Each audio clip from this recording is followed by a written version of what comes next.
Charles Hembree was convicted in 2018 in Mississippi State Court of one offense: simple possession of methamphetamine. No trafficking, no violence, no firearm involved in the underlying crime. He served his sentence.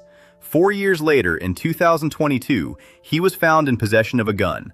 The federal government charged him under 18 U.S.C. Section 922 G1, the felon-in-possession ban, up to 15 years in federal prison, a lifetime ban on ever owning a firearm again, all of it based on one nonviolent drug possession charge from 4 years earlier.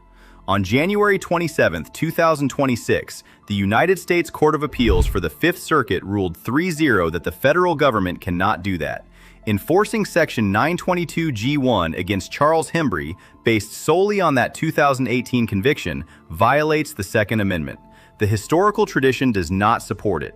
The government cannot meet its burden. Then the DOJ petitioned the Supreme Court to reverse that ruling, and the Supreme Court did something the government did not expect.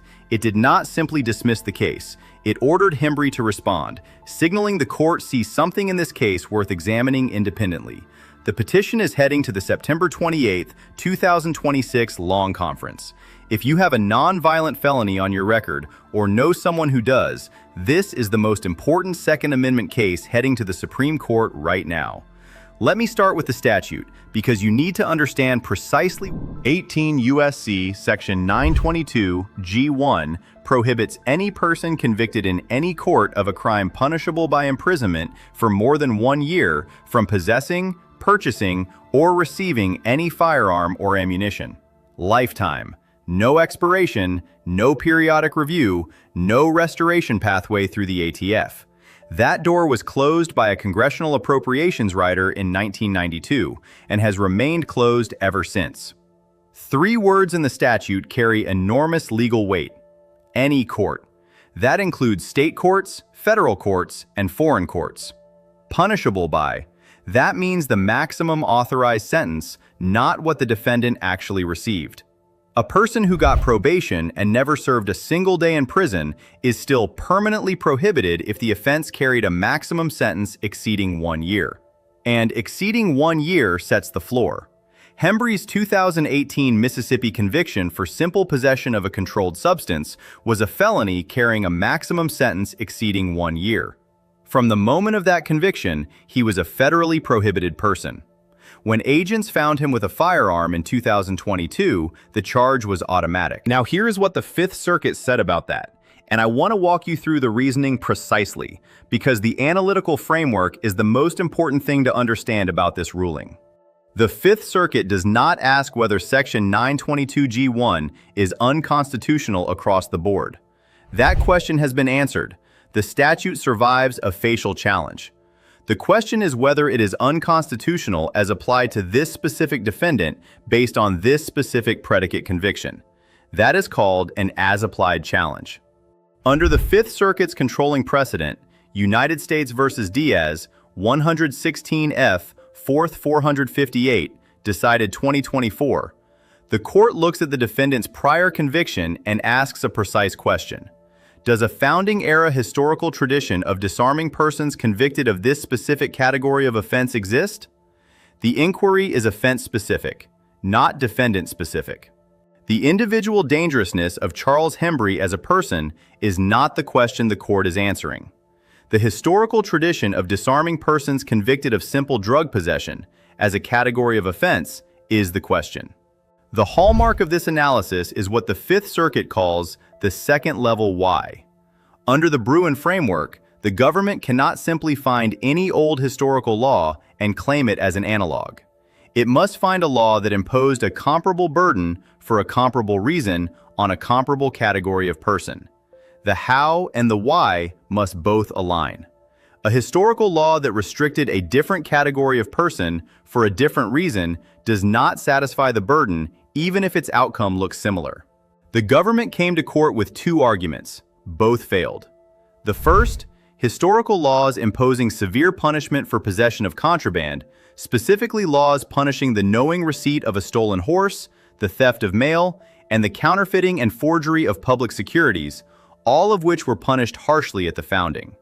The Fifth Circuit rejected this directly, citing its earlier decision in Doucette. Those founding-era offenses concern theft, fraud, and deceit, not the use and sale of addictive drugs. The category of offense does not align. Horse theft and meth possession are not analogs under Bruen's how and why framework. The government cannot borrow historical treatment of property crimes to justify disarmament for drug crimes. The second, a historical tradition of disarming dangerous persons, pointing to founding-era laws that removed arms from individuals deemed a threat to public safety. The Fifth Circuit rejected this as well. The government offered nothing specific about Hembree's individual dangerousness beyond the bare fact of his conviction. A statutory felony label is not a finding of dangerousness under the Bruen historical tradition test. The government cannot simply assert that drug possession is inherently dangerous and call that a sufficient analog for a lifetime firearms prohibition. Then came the concession that effectively ended the government's case.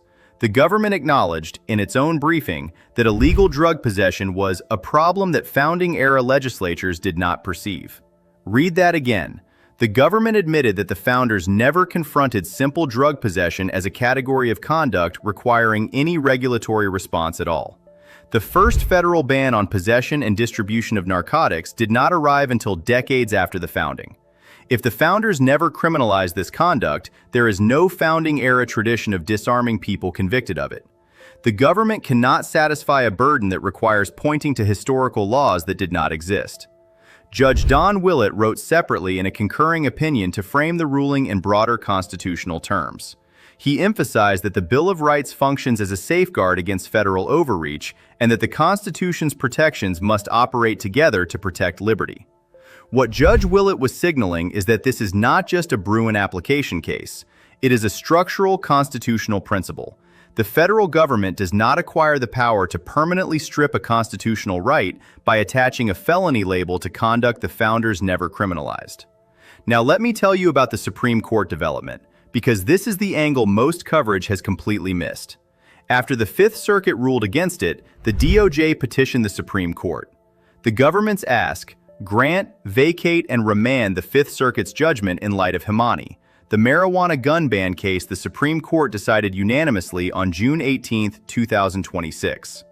The DOJ's theory was that Hembree provides a framework governing drug-related Section 922G cases, and the Fifth Circuit should apply it on remand. The Supreme Court declined to do what the DOJ asked. Instead of simply sending the case back to the Fifth Circuit under Hembree, what lawyers call a GVR, the court ordered Hembree to file a response to the government's petition. That procedural move carries significance. When the court GVRs a case in light of a new ruling, it does not need a response from the opposing party. It acts quickly and moves on. The court ordering a response signals it sees something in Hembree that Hembree did not resolve, something worth examining on its own terms. What is that something? The distinction between A Section 922G3 and A Section 922G1. Hembree was an A Section 922G3 case, the unlawful user ban. It asked whether a person can be permanently disarmed for ongoing drug use without any conviction. Hembree involves Section 922G1, the felon-in-possession ban. It asks whether a person can be permanently disarmed for a past conviction for conduct the founders never criminalized. These are different statutory provisions with different historical analyses. The court may want to address whether Hembree's reasoning extends to the conviction-based prohibition or whether the existence of a felony conviction changes the constitutional calculus in a way the government's Hembree reliance does not capture. The petition is heading to the September 28, 2026 Long Conference. That is the conference that opens the Supreme Court's October term 2026, the same term in which Viramontes v. Cook County will be argued.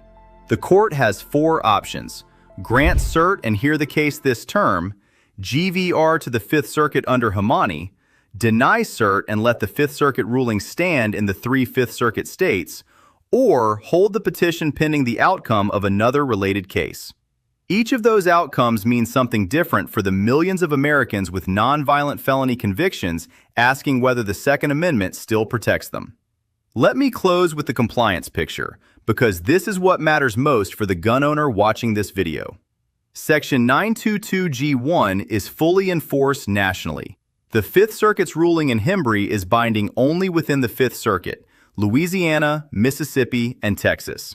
In every other circuit in the country, A Section 922 G1 is enforceable against all persons with felony convictions, regardless of whether the predicate offense was violent or nonviolent.